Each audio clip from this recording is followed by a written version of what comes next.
Chapter 4 and Chapter 5. Chapter 4 is about ways that we do research in cultural psychology. So it's really kind of fascinating the way it works. When we get to Chapter 5, I'll talk about Chapter 5. Okay. What should always be the initial step in studying people from other cultures is to learn something about the culture under study. A little bit of knowledge can go a long way in avoiding costly and embarrassing mistakes. Schrader and his colleagues in 1997 were researching family meals. They sought information from rural India and called ahead to optimize their time there. Though people in this area of rural India did not participate in family meals, an obliging local psychologist convinced a family to sit down at the table to simulate what the researchers were looking for. The researchers happily recorded their discovery and mistakenly included it in their research, saying that people in rural India obviously sat down for family meals, which they didn't do. And this is what they saw. That looks good. Family meal. This is the way it actually is done. They don't sit down for family meals. The men eat, and then the women eat. Women and the children eat. So they don't really sit down to family meals. Whoops. One can learn about another culture in a variety of ways. The simplest way is to read existing texts and ethnographies about the culture. However, learning about a culture through books and ethnographies limits you to learning about the ideas the author thought were relevant. And sometimes it can be right, and sometimes it can be wrong. A good example is when I was up on the Fort Belknap Reservation. A Catholic priest had come out from Catholic University in Washington, D.C., and he decided that he was going to do an ethnography about the white clay people, the Grovant, the Aaninin. So he wrote what is called the Yellow Books because they're the books are yellow. So he wrote them, and he had religious stuff in there, and he talked about the two pipes, the feather pipe and the feather pipe and the flat pipe, and they were in bundles, of course, and they were they were the religious structure that they used to keep the tribe together. Anyway, and he wrote down all the stuff that everybody told him, and then it turned out, of course, that some of the stuff they told him wasn't true. But here's the kicker. Here's the weird part. Since he wrote all this stuff down, and since it was published at the turn of the 20th century, a lot of that stuff has been incorporated into their culture, even though they were just kidding. As strange as that is, and of course, some people say, "Look, this isn't true. They were just joshing this guy," and other people are saying, "Look, it's written down. It must be true." So yeah, that gets a little weird. Another approach is to find a collaborator who is from the culture that you're studying and who is interested in pursuing the same research with you. The more involved your collaborator is in the project, the more likely you will get accurate information. The International Association of Cross-Cultural Psychology is an organization of researchers studying culture and psychology from all around the world, and its members routinely find members from other countries to collaborate with on cross-cultural projects, just like what happened here. They were trying to help them, so they had a mock family dinner. Another effective strategy is to immerse oneself in another culture to learn it firsthand. This is an excellent way to gain a rich understanding of another culture, but it can be time-consuming and costly. There is no substitute for firsthand experience, and of course, this is probably not what you want to do. Just because they dress that way doesn't mean you have to dress that way too. In 1997, Patricia Greenfield was doing field research about the making of textiles in Mexico. She gave the Zinacantecos women the same survey about their textile making that she had used all over the world. The women became angry. The Zinacantecos women approached the survey as they would a conversation. When Greenfield asked similar questions, a methodologically sound interview technique, they thought she was either stupid or making fun of them, and it made them angry. Having your methods perceived in identical ways across different cultures is termed methodological equivalence. Sometimes researchers have to adapt their procedures so that it is understandable in each culture equally. And that is not easy to do. You can't just assume, hey, I used this with these guys, must work with these guys too. The vast majority of cross-cultural research has been conducted between industrialized societies. The most common comparisons are between North Americans and East Asians. As a matter of fact, that's your whole textbook, is comparing East Asians with the Western culture. Why does he do that? And why does he think he can do that accurately? Because his wife is Japanese, and he thinks he has an inside track on the differences between North Americans and East Asians. Studying college students from different cultures also lends itself to making meaningful comparisons, as students the world over tend to be familiar with many of the kinds of procedures used in psychological studies, and college students tend to be an accessible sample for most university researchers. What's the problem? Well, you're dealing with an elite group of individuals, and in some cultures, they're far more elite than in others. In other words, in the United States, lots of people go to college. It really doesn't matter what your grade point average is. But in Japan, you have to pass an exam to get into college, and if you don't pass the exam, you don't go to college. That's just the way it works. So they are far more elite. There are far fewer colleges in Japan than there are in the United States. And strangely, it's the same way up in Canada. The Canadians don't have as many colleges as we do. We have a lot more colleges per capita than they do up in Canada, which makes their education a little bit more elite than ours is. And the Japanese a lot more elite than ours is. Because in the United States, sure, you have to take the SAT test, but there are community colleges where you don't need to take the SAT test. ACT and SAT. When researchers overemphasize college students, there tends to be a significant problem with generalizability. The research can't be generalized with any population but other college students. In reality, that's what should be happening, but of course, researchers are cheap, and sometimes this is the mistake that they make.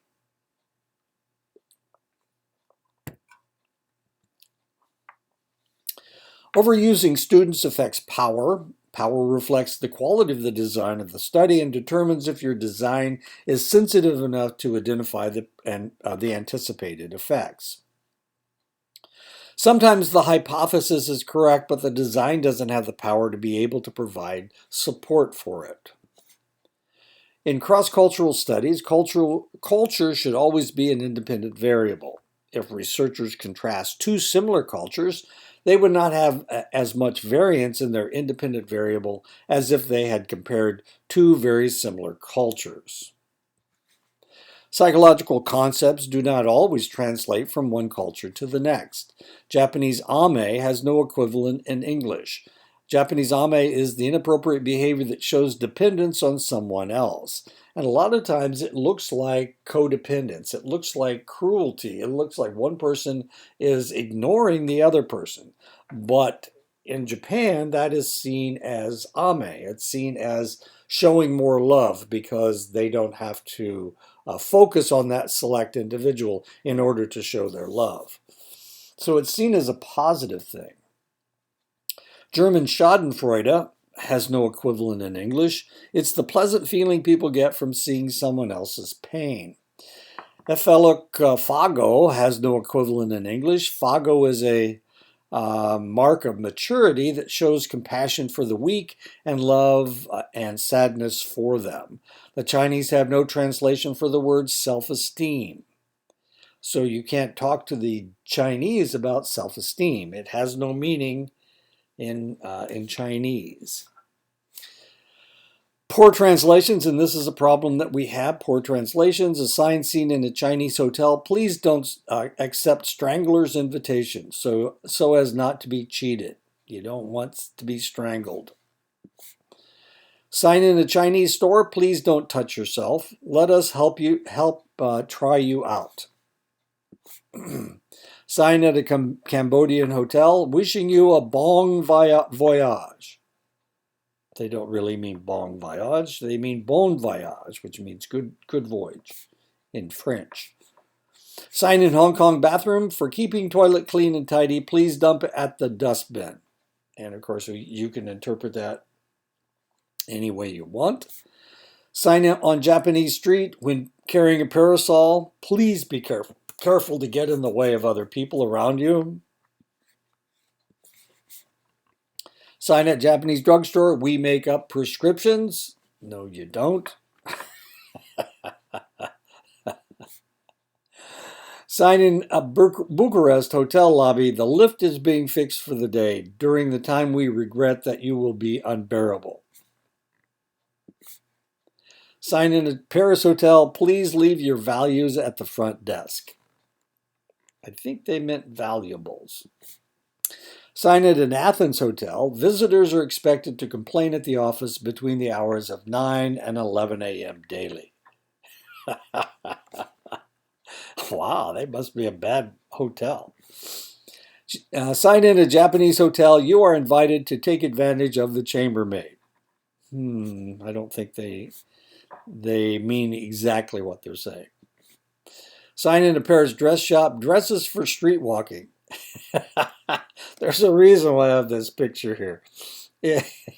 When we were stationed in Germany, the prostitutes would line up along the street, and the way that you could tell that they were prostitutes and not just somebody walking along the street was because they crossed their ankles just like this, and that's how they signaled that they were available for intercourse. And that's why I have this picture. She's a streetwalker, and she's showing everybody that she's ready for business. Sign in a German campground: it is strictly forbidden on our Black Forest camping site that people of different sex, for instance men and women, live together in one tent unless they are married with each other for that purpose. Soviet weekly newspaper: there will be a Moscow exhibit of the arts by 15,000 Soviet Republic painters and sculptors. These were executed over the past 2 years. 15,000 painters were executed. Wow. Sign in a Mallorcan shop: here's speaking English. Here's speaking American. They speak American there. Even for relatively fluent speakers, word choice can be a problem. The most commonly used method of ensuring that a translation is accurate is to have someone translate the translation back into English. This technique is known as the back translation method. Response biases are factors that distort the accuracy of a person's response to surveys, and they become especially problematic when we compare groups that differ in their response biases. Some people will try to seem more socially desirable in their answers and disguise their true feelings to appear more socially desirable. And of course, this is a Calvin and Hobbes cartoon. I'm filling out a reader's survey for Chewing Magazine. See, they ask how much money I spend on gum each week. So I wrote $500. For my age, I put 43. And when they asked what my favorite flavor is, I wrote garlic and curry. This magazine should have some music ads soon. I love messing with data. Not Calvin, he's something else. There's a tendency for people from different cultures to vary in terms of how likely they are to express their agreement in a moderate fashion. Choosing an item close to the end of the scale, that's known as extremity bias. Choosing an item in the middle of the scale, that's known as moderacy bias. African Americans and Hispanic Americans tend to give more extreme responses than Americans of European descent. East Asians tend to be more moderate in their responses than European Americans. East Asians show a greater moderacy bias when they complete the materials in their native language than when they complete them in English. One way to fix moderacy and extremity bias is by having the respondent answer yes or no, rather than using a Likert-like scale. Though it is hard to quantify yes and no answers, and that kind of messes things up. There is no maybe.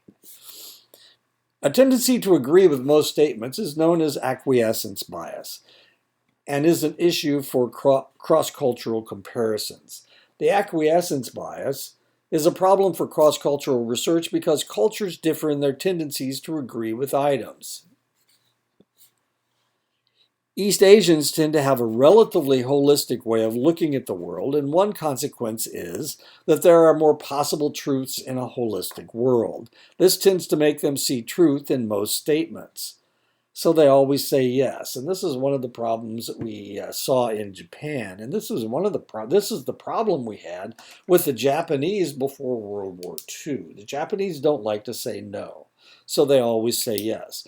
Now, they don't always mean yes, but they always say yes. So you got to figure out whether they mean what they say or whether they're saying what they mean.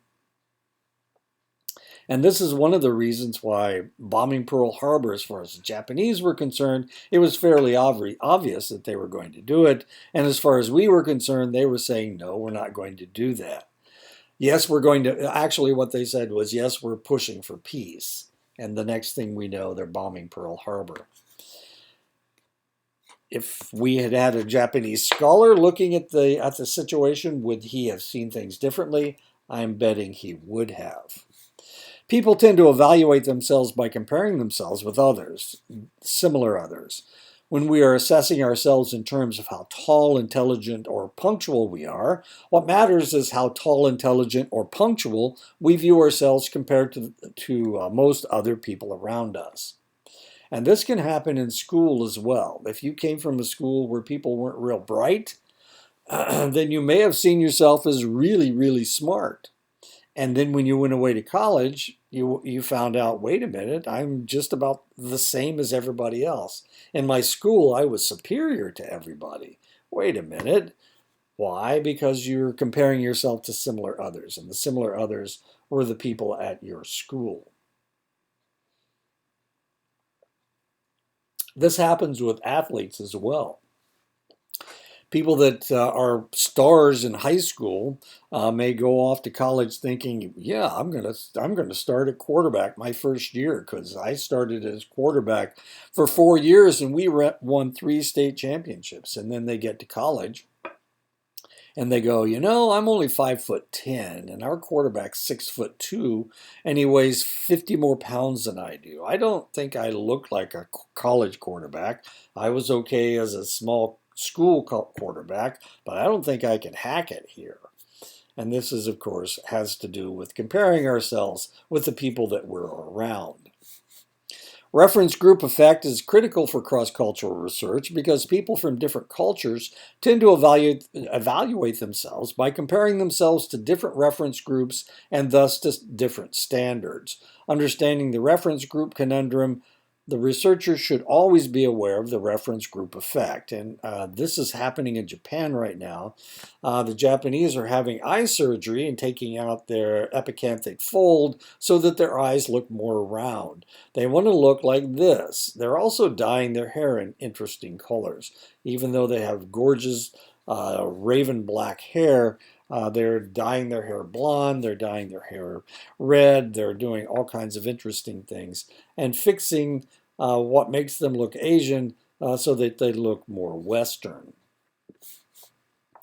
One classic example of reference group effect was a study done looking at African American soldiers in 1949 while the South was still suffering through Jim Crow. The soldiers were less satisfied about living in the North than living in the repressive South. Could it be that they didn't like the better treatment and the obvious freedoms that they found in the North? With analysis, they found that the soldiers gave their answers because they were using local African Americans as their reference group. Because African Americans were better off in the North than the South, the soldier's life was more satisfying in the South than by comparison. Why? Because they were comparing themselves to the African Americans living in the South who were being treated very poorly. And because of that, and they were being treated so well, or they were being treated the way they were on base, they thought it was a lot better in the South than it was in the North because of their reference group. When asked how much people valued enjoying life and pleasure, the results showed that the dour East Germans, who you couldn't get them to smile unless blood was involved, scored the third highest on the survey. They're the ones that enjoy life, and they like pleasure more than the Italians, the Spanish, the English, the Americans, the Australians. Really? Reference effect. Italians who maintain a lifestyle emphasizing good food, leisurely breaks in cafes, opera, art, and long summer vacations came in next to the last on the enjoying life and pleasure scale. Why? Because they were comparing themselves with the people around them. So were the Germans. They were comparing themselves with the people around them, the dour Germans. So enjoying life and pleasure was far more important to the Germans than it was to the Italians. On the humility scale, the arrogant Americans scored higher on the scale than the humble Chinese. The collectivist Chinese scored higher on the choosing one's own goals scale than the individualistic Americans, which doesn't make any sense at all. The deprivation effect involves people valuing things that they have little of rather than what they have in abundance. Thus, since there is a dearth of humbleness among Americans, they value humility more than the Chinese, who are taught humility from birth. Subjective self-report measures work fine within cultures because cultural members tend to share the same response biases and reference groups. But subjective self-report measures do not work well between cultures because the members have different response styles and reference groups. Cross-cultural studies are possible, but one variable that cannot be manipulated is cultural background. The comparisons of cultures are not true experiments, but quasi-experiments. Culture cannot be controlled, but other independent variables can.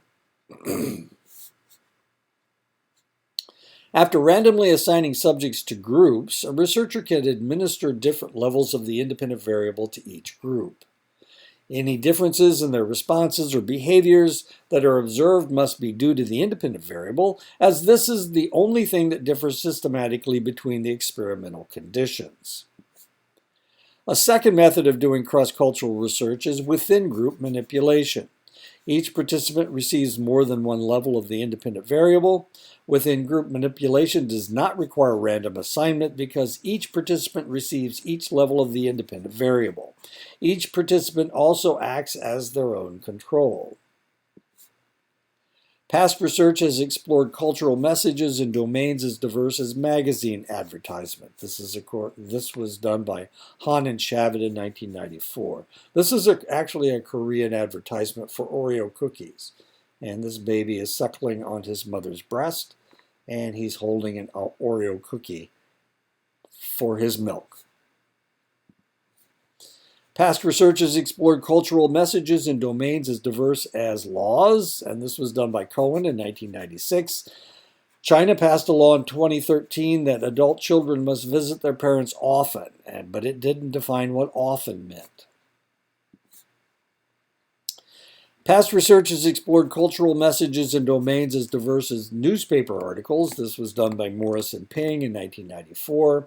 Most headlines around the world were about President Trump's inauguration, but from that country's point of view. And he was inaugurated on the 21st of January 2017. And of course, you can see what the French thought of Mr. Trump being inaugurated. Past researchers explored cultural messages and domains as diverse as fairy tales. This was done by Doyle and Doyle in 2001.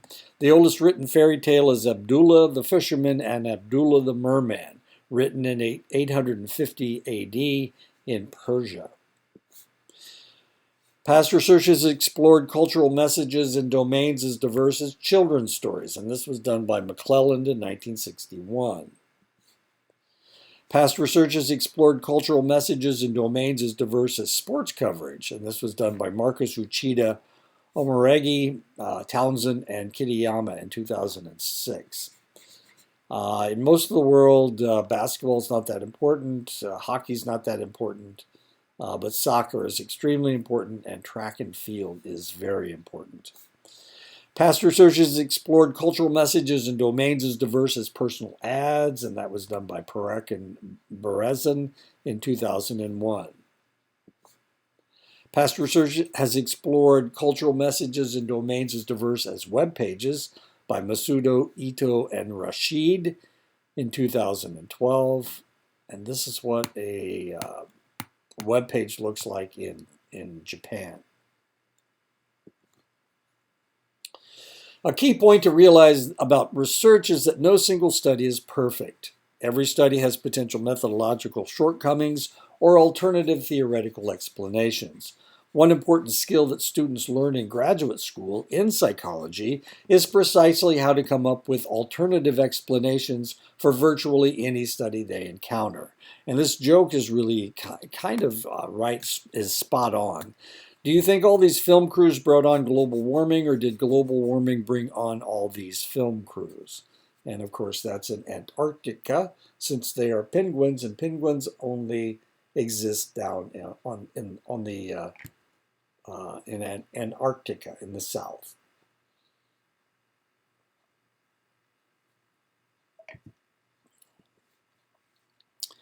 In science, researchers and readers of research use the principle of Occam's razor to help with determining the quality of research.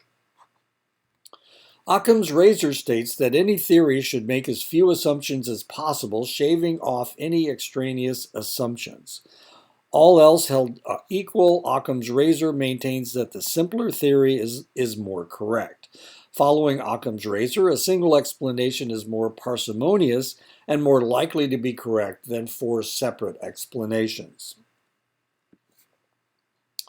Research has always shown that the South is the most violent region in the United States, and that this has been true since the very founding of the nation. And of course, this was noticed by de Tocqueville in 1835. While violence exists in other regions of the country, the Old West, the South has led the nation in lynchings, sniper attacks, feuds, homicides, and duels throughout its history. Andrew Jackson, who's on your $20 bill, once killed a man in a duel over the honor of his wife, who at the time was married to both Jackson and her first husband while she waited for her divorce to be finalized. Fisher in 1989 speculates that the South has always had more tolerance for aggressive pursuits. Reports from colonial days chronicle no-holds-barred fights where eyes were gouged and noses and ears were bitten off, or purring, where two men held each other's shoulders and kicked each other in the shins until one let go. And that's what purring looks like. Now, these guys have stuffed their shins with straw, but you hold on to their shoulders and you kick them in the shins as hard as you can. The South has always been more tolerant than the North concerning corporal punishment for children, capital punishment for criminals, gun ownership, going to war whenever the gauntlet is mentioned. Southern high school students are more likely to bring a weapon to school. The South has more school shootings. My wife and I came to Mississippi in 1996, and we came from Japan, and we're driving into Mississippi, And I'm listening to the radio, and they were having a debate about school spanking, whoopings as they called them, and they were trying to change the rules in the public schools that there couldn't be any more whoopings, and of course it didn't pass. But I was really shocked because whoopings had been outlawed in Indiana, where I come from, back in the early 60s, and here we were in the 90s, and they were still debating about weapons. There have been several theories as to why the South has evolved one way and the rest of the country another. It's hot and uncomfortable temperatures. That's according to Anderson, 1989. The greater poverty that we see in the South, and that's according to de Tocqueville in 1835. Longer history of slavery, where there is a tolerance for inhumane treatment, and that is also according to de Tocqueville in 1835. Nisbet and Cohen in 1996 posit that one factor that has led to more violence in the South is that the South was settled by herders, which has given rise to the culture of honor. A culture of honor is one where men strive to protect their reputation through aggression. Herders are more susceptible to violence because their wealth is more portable where the land is more marginal. Thus, it is important for herders to develop a reputation of violent retaliation to keep thieves away from their wealth, a culture of honor. The sense of honor has to be established before your wealth is affected. Thus, you need to be violent before anyone tries to steal your livestock, like this guy is, stealing a sheep. The herder culture of honor is not limited to the United States, but may have been brought here by the Scots-Irish, who made up the lion's share of people settling in the South. They were herders in the Old Country. Herders around the world maintain this bloviated code. Looking at archival data, Nisbet and Cohen in 1997 found that when you compared records of the rural North with the rural South, they found that not only was the homicide rate higher, but when they compared herding regions of the South with farming regions of the South, the homicide rate was twice that in the herding region. Cohen and Nisbet in 1994 next conducted telephone interviews of Northerners and Southerners and discovered that while they had similar negative feelings about violence, Southerners were more likely to have positive attitudes toward defending their family or their honor. Noting that testosterone rises when men are ready to aggress, Nisbet and Cohen et al. In 1996 arranged for Northern and Southern students to be put in a vaguely insulting situation. He then measured the testosterone of each participant. Measuring testosterone from saliva samples, the researchers discovered that while the Northern students reacted minimally to the insult, from 4 to 5 milligrams, the Southern students were ready to aggress after the insult to a testosterone level of 12.5 milligrams from a level of 4 milligrams. So it's part of their DNA. Cohen and his colleagues in 1996 conducted a similar study where they forced the participants into a narrow hallway with a much larger person. What they were measuring was how long it took the participants to step out of the Man Mountain's way, and this, of course, could be thought of as a game of human chicken. The situation was set up by either insulting the participant before they played hallway chicken or not.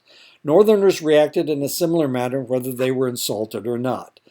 They turned away in 60 to 75 inches. Southerners, on the other hand, stepped out of the way earlier when not insulted, 110 inches. Southern hospitality, of course, but after an insult, they approached the Man Mountain on average 35 inches before veering off. The culture of honor. And that is the end of the chapter. So let's go ahead and tackle chapter 5, development and socialization.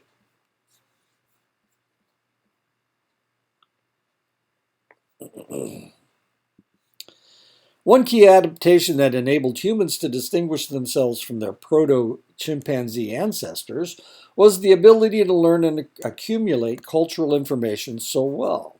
This adaptation allowed humans to learn the requisite technologies and skills to stake out a successful existence in such diverse environments as the ice-encased Arctic hinterland, the thick Amazonian jungle, the parched Kalahari Desert, and the dog-eat-dog corporate world of Wall Street.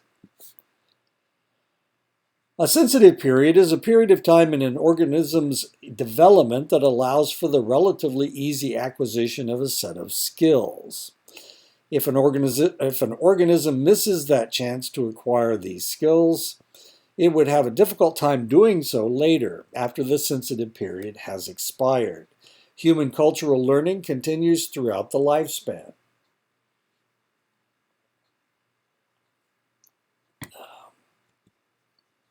Language ability is a hallmark human characteristic, and although there are rudimentary language skills in some other species, no other species is as dependent on the language skills or has a complex language system as humans. Humans are capable of producing, recognizing, and using approximately 150 phonemes. A phoneme is a unit of sound in communication. However, no language uses more than 70 of these. People are not able to discriminate easily between phonemes that are not their own language. The Japanese language does not have separate phonemes for the sounds la and ra. Likewise, the Japanese language does not have a phoneme for va, although it does have a phoneme for ba. An adult who is exposed only to the Japanese language cannot perceive the differences between las and ras or between bas and vas, phonemes sound obviously different in English speakers. To the Japanese, rubber is indistinguishable from lover. And I've got a video for you, and this always kind of ties things up. There we go.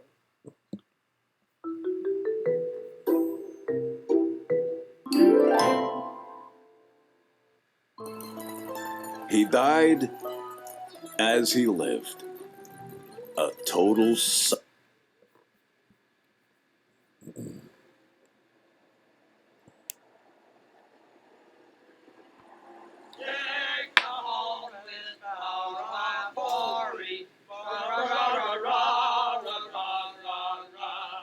Tis the season to be jolly. No.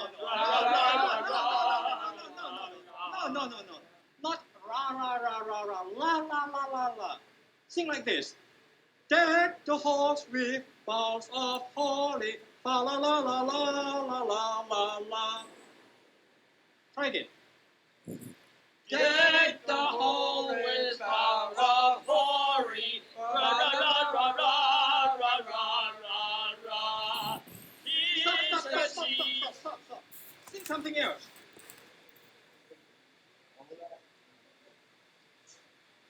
Jingle bell, jingle all the way.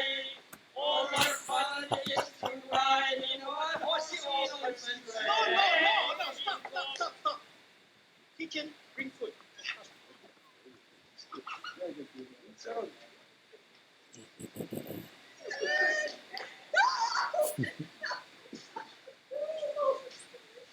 Oh, yes, it's a beautiful duck. Yes, it really is. It's but you see, What? it's smiling at me.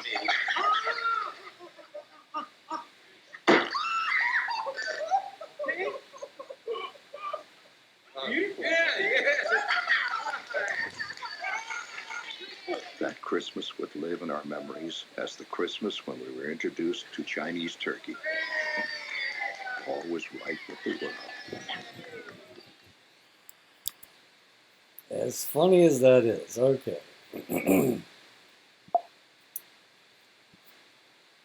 In Celtic, where does English come from? It comes from Celtic, crag, bog, whiskey, penguin, clan, plaid, shamrock, slogan, trousers galore. These are all Celtic words.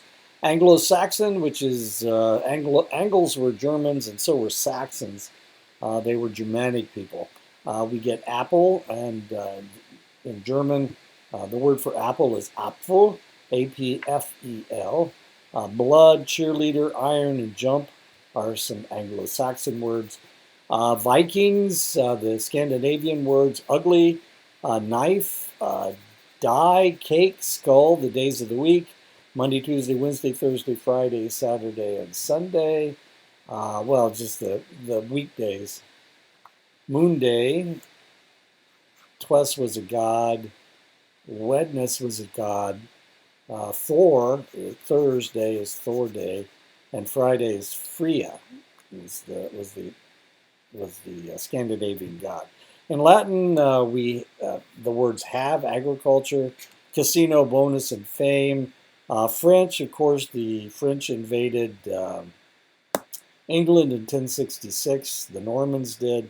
And from the French, we get priest, infantry, money, jury, isle, and music. There's tons of more words in each of these languages. Those are just examples of those 5 languages. And that's one of the reasons why English is so difficult to learn, because it comes from so many different sources. Most other languages come from almost a single source, usually a single source. Sometimes it's dual source, but English comes from everywhere. I mean, words are added all the time. Research suggests that young infants can discriminate among all the phonemes that humans are able to produce. Native English-speaking babies of 6 to 8 months can reliably distinguish between 2 sounds from the Hindi language, but 10 to 12-month-old native English speakers cannot. Even 4-day-old infants already show a preference for the rhythm of sounds from their own language over other languages.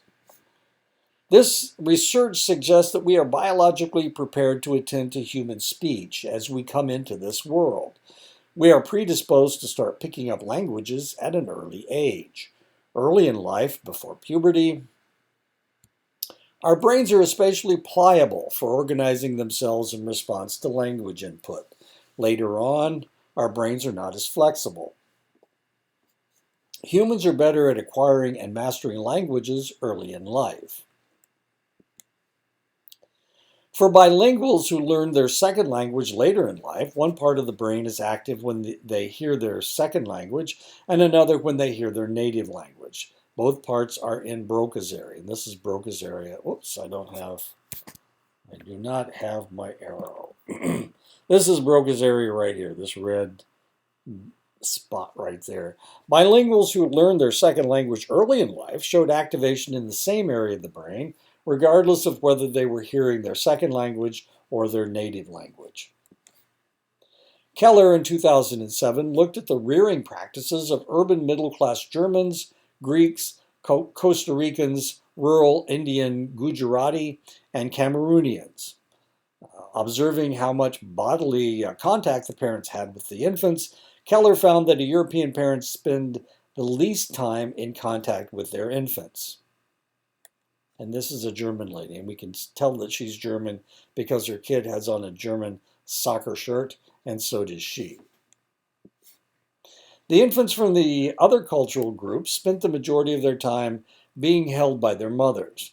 During Keller's observation in 2007, there was not a single observation when the Cameroonian infant wasn't being held by its mother. And this is a Cameroonian, and she's got her baby on her back. Another variable that Keller investigated was the amount of face-to-face contact the mothers had with their infants. Urban European mothers spent most of their contact time in face-to-face contact. This is not true of the other mothers, especially the Gujarati. And this is actually a Gujarati woman with face-to-face contact with her baby. The responses of the German mothers were more contingent to the baby's cries and behaviors than was found with the Cameroonian mothers, and this cultural difference predicted how quickly the babies learned to recognize themselves in a mirror. The more responsive their mothers were to their cries, the younger the child was able to show self-recognition skills. Learning that others will respond to their cries facilitates infants' recognition that they have a distinct identity. Urban European babies tend to occupy their own physical space, and they are often in face-to-face contact with their mothers, putting them in a position to interact with their mothers as separate beings, as in turn-taking conversations, and their mothers are more responsive to their individual needs. In other cultures, infants share the same physical space with their mothers. Mothers are not as likely to be in a position to interact with their infants through face-to-face contact, just like this and just like this.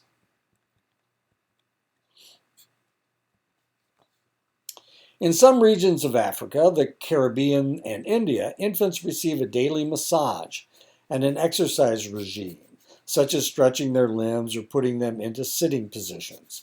These experiences shape their development, and those who receive this kind of massage and exercise begin to sit on their own and walk at earlier ages than those that do not.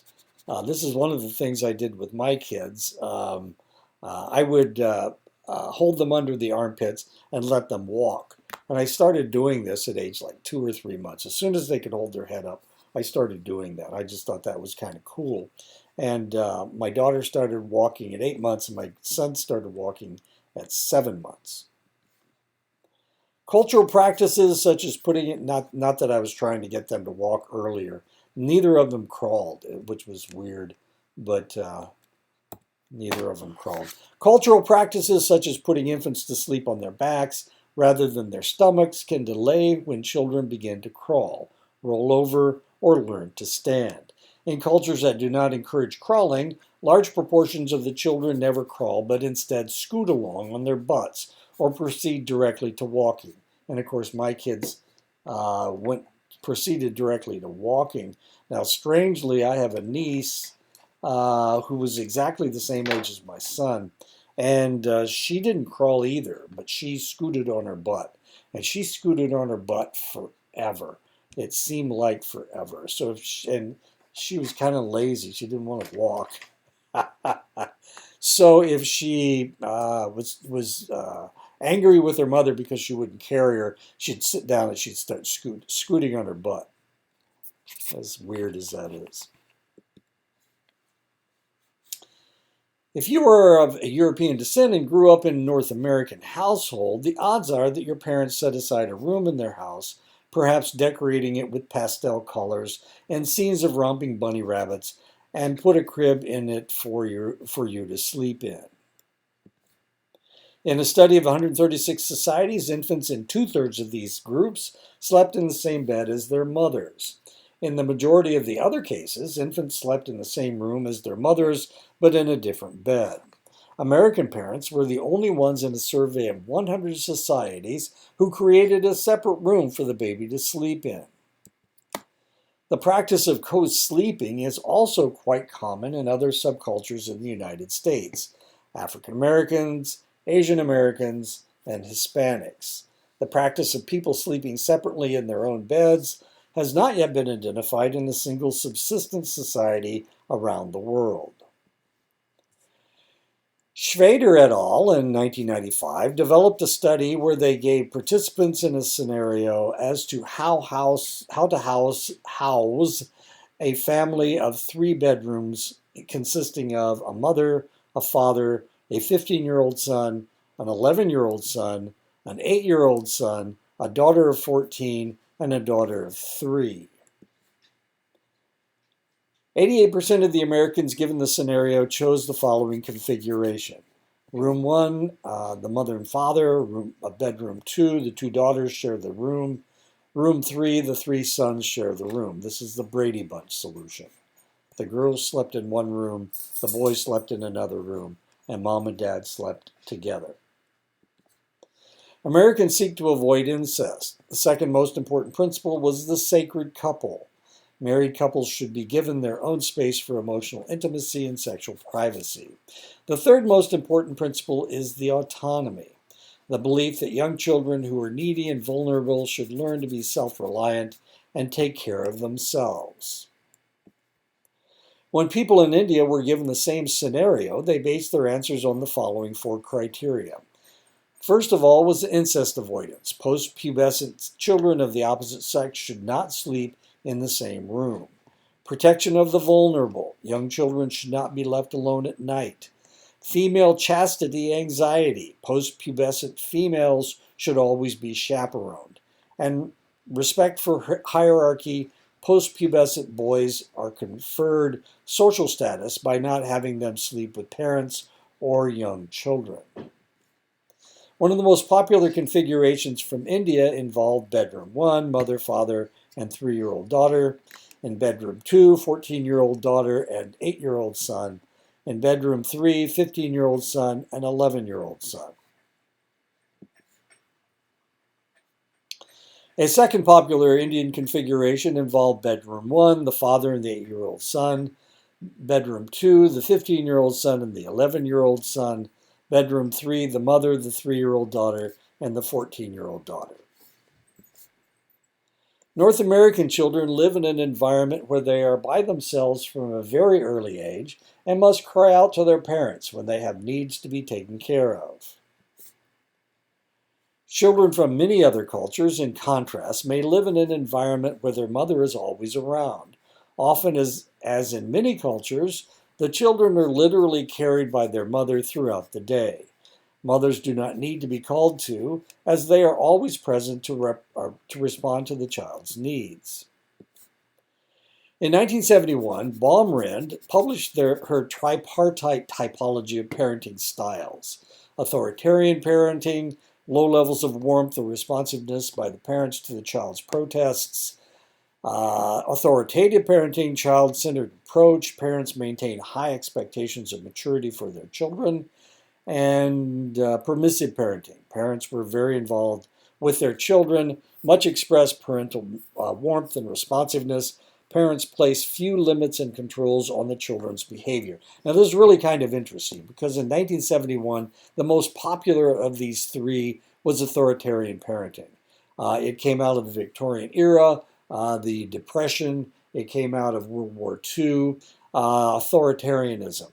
So low levels of warmth or responsiveness by parents to the child's protests. So if you watch a movie that was supposed to be from the turn of the 20th century or into the 1940s, probably you have a fairly authoritarian father, especially a father. If you watch Eight is Enough, that's a television show. Cheaper by the Dozen was one where the father rarely interacted with his children. It's really kind of weird. Life with Father. So this was very common until the 1980s, 1990s. Things got a little bit more permissive, and they were trying to get people to act authoritatively, not as permissive parents. But during the hippie era, the permissive parenting was very, very popular. While Western parents are more demonstrative than most other parents, Chow in 1994 argues that training is a core part of Chinese parenting. It is an effort to have the children adhere to socially desired behaviors, often by providing the child with explicit examples of proper behavior, and it entails much devotion and sacrifice on the part of the parents. Contrary to Western findings, strong parental control has been found to be associated with increased family cohesion, perceived parental warmth, and acceptance and better academic achievement in China, Japan, and Korea. And this is a Korean family.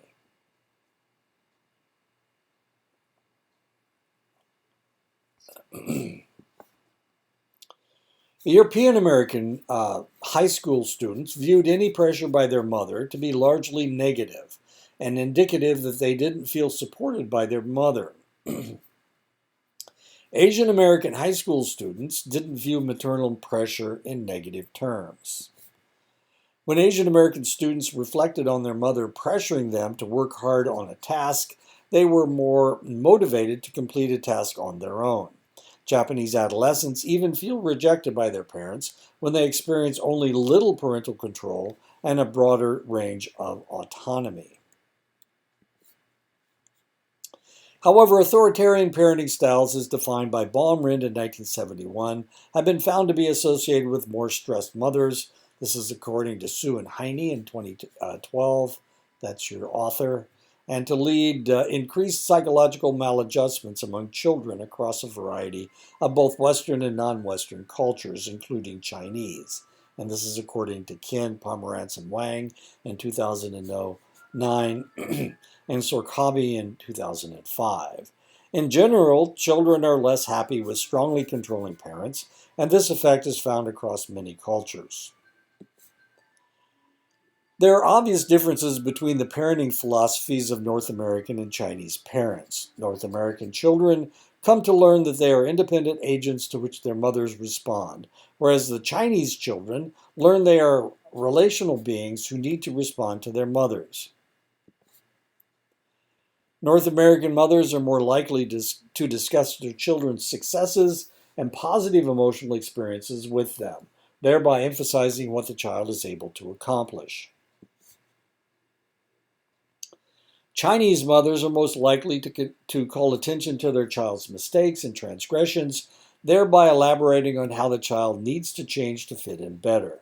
This is according to Miller, Wiley, Fung, and Liang in 1997 and Wang again in 2001. Around the age of 18 months, young children enter a period of accelerated word learning when their vocabularies begin to increase dramatically. A great deal of research has indicated that this increase in vocabulary is not distributed equally across different forms of words. The first words that children learn are nouns. That's in the United States. There is a great deal of evidence that North American children tend to learn nouns much quicker than verbs. Chinese children were found to use more verbs than nouns. There is no noun bias among Korean toddlers. The structure of English is such that nouns tend to come in rather salient locations, such as at the ends of sentences. East Asian languages, such as Japanese and Korean, tend to place verbs in salient positions at the end of sentences. Unlike in English, the Chinese, Japanese, and Korean languages allow for nouns and pronouns to be dropped when the context is clear. Westerners tend to perceive the world in a more analytic fashion, seeing objects as discrete and separate, whereas East Asians are more likely to perceive the world in holistic terms, stressing the relations between objects. It is plausible that the cultural differences in the noun bias reflect this difference in thinking about the world. Japanese toddlers have been shown to make fewer demands on their parents than their American counterparts, and are less likely to assert their disobedience. Those occasions when Japanese toddlers do act unruly tend not to be viewed as signs of blossoming individuality, but rather as indicators of their immaturity. The developmental goal embraced by Japanese parents is much less a desire to see their children learn how to individuate and assert themselves than it is for them to learn how to accommodate to others and to become part of a harmonious social group. Many cultures demonstrated tendencies for adolescents to act in the rebellious ways familiar to the West. However, this was by no means universal. Rather, expectations for such antisocial behaviors were present in only 44% of societies with respect to boys and in only 18% of societies for girls. The majority of the cultures studied did not expect adolescents to behave especially disobediently. The notion that adolescence is universally associated with violence received little support. Rather, only 13% of societies expected adolescent boys to occasionally be violent, and only 3% of societies had such expectations for girls. The experiences of adolescents in Germany, Scotland, Japan, Bali, and Batak were compared, and the results indicated that both individualism and modernity seemed to increase the difficulties in adolescence. In particular, there appears to be more conflict between children and their parents in individualistic societies, where children seem to view parental control as a constraint they must resist. There seems to be increased adolescent distress, especially due in the sheer range of opportunities that confront the children as societies industrialize and become more urbanized. One task in adolescence is to learn how to accept adult roles. This is much more straightforward when there are fewer role distinctions and when youths are more in contact with adults, as they are in more traditional agricultural societies. The number of choices has continued to grow,